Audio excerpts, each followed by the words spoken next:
Saa 12:30 asubuhi, eneo la Kware karibu na Eldoradhine, watu 11 wakiangamia katika ajali hii iliyohusisha matatu ya North Rift Shuttle iliyokuwa ikielekea Nairobi kutoka Eldoret na lori lilokuwa likisafirisha vyuma.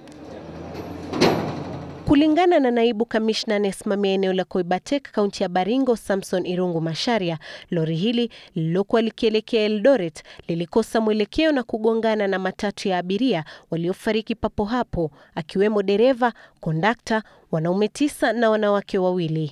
Kitu ya kwanza tunaona pengine driver ya lori anaweza kuwa alikuwa na overtake ama pengine awe alilala, na kama pengine vile ni kwa mteremko anaweza kuwa tena ameweka gari ile free wheeling. Duru za kuaminika zinaarifu kuwa lori hili lilikuwa likiendeshwa kwa kasi mno. Polisi wanaosaka dereva na kondakta wa lori lenyewe wanaosemekana kukwepa baada ya ajali hiyo. Hata hivyo, mtu mmoja aliyekuwa ndani ya lori alipata majeraha madogo. Nitisikia tu jina ya Mungu wangu, saidia sisi, kama ameshaingia wapi kwa kali, sielewi vile ilikuwa imetendeka. Nje ya hifadhi ya maiti ya hospitali ya Moi Referral, vilio na huzuni vilitanda. Jamaa na marafiki za waliofariki walikusanyika tayari kuipokea mili ya wapendwa wao, kila mmoja akijaribu kuitambua maiti ya jamaa wake, wengine wakipoteza fahamu kufuatia uchungu na mshtuko.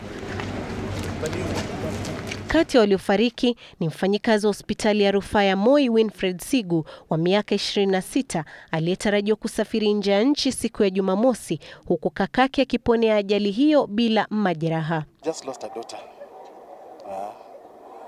my second born daughter, and it's unfortunate that she had to die when still very young.